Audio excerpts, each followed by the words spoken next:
तरुण भारत नागपूर दिनांक 15 जुलै 2022. जीवन जिज्ञासा आत्मनो मोक्षार्थम जगतहिताय च. लेखक प्राचार्य श्री टोरले. धर्म, संस्कृती आणि मानवी जीवन याचं सखोल चिंतन भारतात वेद आणि उपनिषद काळापासून होत आलेलं आहे. त्यातूनच सर्व संकटांना परास्त करून भारतीय संस्कृतीची वाटचाल अप्रतिहत गतीने विद्यमान आधुनिक विज्ञान युगातही निर्वेधपणे चालू आहे. स्वामी विवेकानंद म्हणतात, at the heart of every national life lives an ideal which is its reason for existence. या नियमाप्रमाणे संपूर्ण जगाचं, मानव समाजाचं आध्यात्मिकरण करणं हीच भारताची नियती आहे. भारतीय अस्तित्वाचा तो कणा आहे, तोच आधारस्तंभ आहे, तोच प्राणस्वरूप गाभा आहे. रिझन फॉर एक्झिस्टन्स आहे आणि ते कार्य भारताला करावंच लागणार आहे. स्वामी विवेकानंदांच्या 2 पावलं पुढे जाऊन भारताला कराव्या लागणाऱ्या या कार्याच्या अपरिहार्यतेवर द्रष्टेपणाचा प्रकाशझोत टाकताना योगी अरविंद म्हणतात, श्रीरामकृष्ण यांनी जगाला देण्यासाठीचा हिंदुत्वाचा अंतिम संदेश भारतात दिला.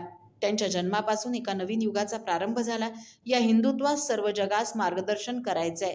भारताच्या पुनरुत्थानाचं हे एक कारण आहे. याचसाठी परमेश्वराने भारताच्या जीवनात पुन्हा प्राण फुंकले आहेत. या चळवळीचा प्रथम उद्रेक राजकीय आणि त्याचा शेवट आध्यात्मिक रूपाने पूर्णत्वाने होईल आहे. भारत कधीच लयास जाणार नाही. आपला हिंदू वंश नष्ट होणार नाही. संपूर्ण जगाचा भावी धर्म असलेल्या सनातन धर्माला प्रस्थापित करण्याचं कार्य भारतास करायचं आहे. नैतिकतेचा विचार करता मानवतेतून म्लेच्छवादाचं, धर्मांधता आणि आतंकवादाचं उच्चाटन करण्याचं आणि सर्व जगाला आर्यमय म्हणजे सुसंस्कृत करण्याचं कार्य भारताला करायचं आहे. हे करण्यासाठी भारतास स्वतःला आर्यमय करावं लागेल, म्हणजे जीवनपद्धतीचा स्वीकार करावा लागेल. त्या जीवनपद्धतीच्या परंपरेच्या रक्षणासाठी संघटित सामर्थ्याचा आविष्कार करावा लागेल. त्याचबरोबर महान आणि सामर्थ्यशील कार्यास प्रारंभ करावा लागेल. कर्मयोगीन 19 मार्च 1910 अंक त्यामधून. हीच भारताची नियती आहे. संपूर्ण जगाला अध्यात्माचं पसायदान देण्यासाठीच त्याचा जन्म झालाय. प्राचीनतम काळापासून चालत आलेल्या या ऐतिहासिक सत्याचा उल्लेख स्वामी विवेकानंद सेटल्ड ट्रूथ म्हणजे काळ्या दगडावरील रेष जी पुसता येत नाही या शब्दात करायचं, तर योगी अरविंदांनी यालाच टेस्टेड ट्रूथ म्हटलंय. भारतीय संस्कृतीच्या अस्तित्वरूप असलेल्या या 2 आविष्कारांचा शोध जगातील अनेक विद्वान, विचारवंत, ज्ञानी आणि संशोधक घेत आहेत. त्यातून त्यांनाही या सत्याचा साक्षात्कार होतो आहे. प्रातिनिधिक स्वरूपात आपण जगविख्यात इतिहासतज्ञ, विचारवंत डॉक्टर अर्नॉल्ड टॉयनबी काय म्हणतात हे पाहूया. हिंदुत्व, धर्म आणि संस्कृतीचा योग्य समन्वय. टॉयनबी हे भारत दौऱ्यावर आले असता त्यांचं दिल्लीला भाषण आयोजित करण्यात आलं होतं. त्यांच्या भाषणाचा विषय होता रिलिजन अँड सिव्हिलायझेशन म्हणजे धर्म आणि संस्कृती या संबंधात विवेचन करताना ते म्हणतात, लौकिक जीवनाची आणि धर्माची फारकत केल्यास लौकिक जीवन चुकीच्या मार्गाला लागून त्याचा बिचका होईल, ते बिनसेल यात मुळीच शंका नाही. त्याचबरोबर हे देखील खरं आहे की धर्म लौकिक जीवनात फारच रमेल तर त्याचाही विपरीत परिणाम झाल्याशिवाय राहणार नाही. म्हणून धर्माची 2 रूपं आहेत हे लक्षात घेतलं पाहिजे. पहिलं रूप म्हणजे व्यक्तिधर्म, यालाच व्यष्टीधर्म असं म्हणतात आणि दुसरं रूप म्हणजे समाजधर्म, याला समष्टीधर्म असं म्हणतात. भारतीय तत्त्वज्ञानात याला आणखी एक घटक जोडलाय, तो म्हणजे परमेष्टी. व्यष्टी, समष्टी आणि परमेष्टी. संतांनी यालाच जीव जगत परमेश्वर असं म्हटलंय. डॉक्टर टॉयनबी म्हणतात, धर्माची ही सर्व अंग फक्त हिंदू धर्मात आणि तत्त्वज्ञानातच एकत्रितपणे मांडली आहेत. All the aspects are embedded in Hinduism and its philosophy only. Doctor Toynbee यांनी धर्म हा शब्द डॉग्माज म्हणजे कर्मकांड या अर्थाने वापरलेला नाही, तर त्यातील आशय, तात्विक गाभा म्हणजे फिलॉसॉफिकल एसेन्स या अर्थाने वापरलाय. ते म्हणतात, धर्मातील मूल तत्व कोणतं, तर जीवाचा एकमेकांशी आणि त्या समस्त जीवांचा त्या जगत्कारण परमात्म्याशी जो अनादी, अनंत, चिरंतन, पारमार्थिक संबंध आहे, तो जाणण्याचा आणि त्यानुसार जीवन जगण्याच्या प्रक्रियेला धर्म म्हणतात. आणि परमेश्वराशी एकरूप होण्याची प्रत्येकाच्या ठिकाणी जी स्पृहा असते, आकांक्षा असते, त्याला धार्मिकता असं म्हणतात. दिल्लीला दिलेल्या भाषणातून.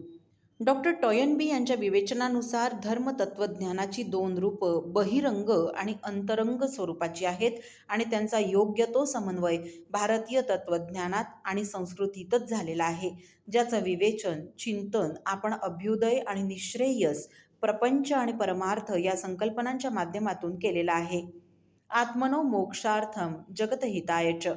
भारतीय जीवन पद्धतीचा मानसिक भावनिक प्रवास हा मानव जन्माचं परमसाध्य परमेश्वराचा साक्षात्कार मोक्षप्राप्ती या दिशेने सहजतेने व्हावा यासाठी त्याला अनुरूप अशी जीवन पद्धतीची आखणी हे भारतीय संस्कृतीचंच वैशिष्ट्य आहे. तिची उभारणी ज्या तत्वज्ञानावर झाली आहे ते विश्वात्मक आहेत. सर्वम खल्विदम ब्रह्म या एकरसतेवर, ज्याला विज्ञानाच्या परिभाषेत वननेस ऑफ द युनिव्हर्स असं आता शास्त्रज्ञ संबोधू लागले आहेत, त्यावर आधारित आहे. त्यामुळे त्याची अनुभूती प्राप्त करणं, त्यासाठी संन्यासाश्रमाची अधिकृत रचना आपल्या जीवन पद्धतीत झाली आहे. त्याचं सखोल चिंतन करणं आवश्यक आहे.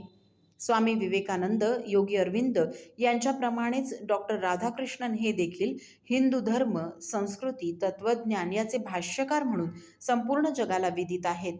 त्यांनी देखील धर्माचं स्वरूप किंवा स्वभाव वर्णन करताना असं म्हटलंय की खऱ्या धर्माची दोन अंग परस्पर सापेक्ष आहेत. ते म्हणजे जगातून पूर्णतः स्वतःला मुक्त करून घेणं आणि ती मुक्तता झाल्यानंतर पुन्हा जगात प्रवेश करणं. True religion has elements in it of withdrawal from the world and return to it. ते म्हणतात, या एक्झिट आणि एंट्री या एकाच व्यक्तीच्या जरी वाढत असल्या तरी मुक्त होऊन बाहेर पडणारा आणि पुन्हा आत प्रवेशणारा याच्या दोन टोकाचा गुणात्मक बदल झालेला दिसतो. एक प्रवृत्तीतून निवृत्तीकडे गेलेला असतो तर दुसरा पूर्ण काम होऊन ज्ञानी होऊन परतलेला असतो. यालाच भारतीय तत्वज्ञानात ज्ञानोत्तर कर्म असं म्हटलंय. हे परतणं लोककल्याणाच्या, लोकसंग्रहाच्या उदात्त भावनेने झालं असतं. श्री संत तुकोबाराय म्हणतात त्याप्रमाणे बुडते हे जन देखवे ना डोळा म्हणूनही कळवळा येत असे. या कारुण्य भावनेने आणि राहिलो केवळ उपकारापुरता या सामाजिक बांधिलकीने होत असतं. भारतीय जीवन पद्धतीत आपला आत्मोद्धार झाला की संपलं असा अध्यात्मशास्त्राचा दंडक नाही, तर हे प्राप्त झालेलं ज्ञान सर्व विश्वातील लोकांच्या कल्याणासाठी, त्यांना वितरित करण्यासाठी ज्ञानी संन्यासी यांनी अहेतुक भावनेने कर्म केलंच पाहिजे अशी शास्त्राज्ञा आहे. हे जर केलं नाही तर ते मात्र पाप आहे. यालाच भगवद्गीतेने लोकसंग्रहासाठी किंवा त्या हेतूने संन्यासाश्रमात कर्म केलंच पाहिजे असा आग्रह धरला आहे. लोकसंग्रह मेवापी संपश्यन कर्तू मर्हसी असं म्हटलंय. लोकसंग्रह म्हणजे काय? गीता भाष्यात पूजनीय आचार्य म्हणतात, लोकस्य उन्मार्ग प्रवृत्ती निवारणम लोकसंग्रह, म्हणजे लोकांच्या उन्मार्ग प्रवृत्तीचं निवारण करणं, या अर्थी त्यांना योग्य ते मार्गदर्शन करण्यासाठी, म्हणजे बहुजन सुखाय बहुजन हिताय कार्य करणं आणि त्यासाठी जो आत्मज्ञानात रममाण झाला आहे, आत्मज्ञानाने तृप्त आणि संतुष्ट आहे, ज्याला स्वतःसाठी काहीही कार्य करावयाचं राहिलेलं नाही, या जगात ज्याला स्वतःसाठी काहीही प्राप्त करायचं नाही, कोणत्याही प्राणीमात्रावर ज्याचं हित अवलंबून नाही, अशा अनासक्त असलेल्याने लोककल्याणासाठी, विश्वकल्याणासाठी पुनश्च कर्माचा हरिओम केलाच पाहिजे. याचं रसाळ विवेचन करताना श्री ज्ञानेश्वर म्हणतात, ज्यांनी स्वधर्माचं आचरण निष्काम बुद्धीने केलं तेच या जगात खरोखर उच्चतम मोक्षपदास प्राप्त झाले. म्हणून हे पार्था, ज्ञानोत्तर कर्म केलंच पाहिजे. त्यापासून आणखी एक सहजासहजी उपयोग होणार नाही. तो असा की योग्य त्या कर्माचं आचरण आपल्याकडून होताना दिसताच अज्ञ लोकांना त्याचा कित्ता सहजपणे गिरवता येईल आणि त्यांच्या जीवनाला एक वळण लागेल आणि त्यामुळे त्यांची कर्मलोपामुळे होणारी दुःख अनायासेच नाहीशी होतील. जे स्वतः कृतार्थ झाले आहेत, पूर्ण विरक्त संन्याशी झाले आहेत, त्यांना लोकांवर उपकार करण्याचे, त्यांच्यावर संस्कार करण्याचे कार्य करावेच लागेल, कारण ते त्यांचं नियत कर्तव्यच आहे. कारण मार्गी अंधा सारिसा, पुढे देखणाही चाले जैसा, अज्ञाना प्रकटावा धर्मू तैसा आचरोनी. हागा असे जरी न कीजे तरी अज्ञाना काय उमजे, तीही कवणे परी जाणीजे मार्गाते या. म्हणजे आंधळ्यांना, अज्ञानी लोकांना मार्ग दाखवण्यासाठी अमृतत्वाची प्राप्ती झालेल्या, सर्वसंग परित्यागी असलेल्यांना धर्म, संस्कृती, संस्था म्हणजे जीवन पद्धतीचं संरक्षण करण्यासाठी हे करणं जरूर आहे. कारण हे सकळ लोकसंस्था रक्षणीय सर्वथा म्हणोनिया त्यासी शास्त्रांचा आदेश आहे की मार्गाधारे वर्तावे, विश्व हे मोहरे लावावे, अलौकिक नोहावे लोकांप्रती. हाच लोकसंग्रह करण्याचा राजमार्ग आहे.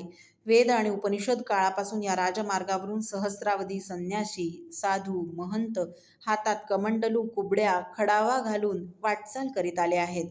अनेक आक्रमणातून त्यांनी हा देश, हा धर्म, संस्कृती टिकवली आहे, सुरक्षित ठेवली आहे. सनातन धर्माचं तत्वज्ञान, शास्त्र, आचार, विचार, साहित्य यांचं प्राणपणाने रक्षण केलेलं आहे.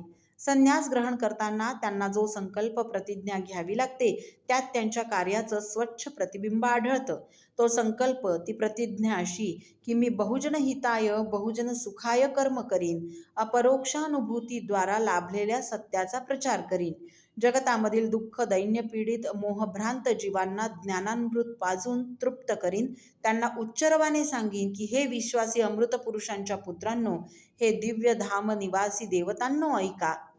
अज्ञान अंधकाराच्या पलीकडे असणाऱ्या त्या सूर्यासारख्या ते दीप्यमान महापुरुषाला मी जाणलंय. त्याला जाणूनच आपल्या मृत्यूला आपण जिंकू शकू. याखेरीज मृत्युंजय होण्याचा आणखी दुसरा कोणताच मार्ग नाही. अनादी काळापासून त्यामुळे संन्यासाश्रम, संन्यासधर्म आणि संन्याशी यांना भारतीय संस्कृतीत, भारतीय जीवनपद्धतीत अतिशय महत्त्वाचं स्थान आहे. तो केवळ 4 आश्रमातील एक आश्रम नसून वेदकाळापासून आजच्या युगापर्यंत चालत आलेला त्याग, वैराग्य यांचा गंगौघ आहे. भारतीय संस्कृतीचं ते चालतं बोलतं प्रतीक आहे, संरक्षक कवच आहे. आत्मनो मोक्षार्थम जगतहिताय च या सिद्धांताचा तो मूर्तिमंत आविष्कार आहे, जो आजही रामकृष्ण मठ आणि आश्रम, विश्व हिंदू परिषद, धर्मसंसद, संन्याशांची विविध आखाडे यांच्या रूपाने विद्यमान आहे. जीवन जिज्ञासा या सदरातील प्राचार्य श्री डोरले यांचा हा अभ्यासपूर्ण लेख आपण तरुणभारत.net या संकेतस्थळावरही ऐकू शकता. असेच अभ्यासपूर्ण लेख ऐका फक्त डिजिटल तरुण भारत सोबत. त्यासाठी आमच्या YouTube चॅनलला लगेच सबस्क्राईब करा, लाईक आणि शेअरही नक्की करा. धन्यवाद.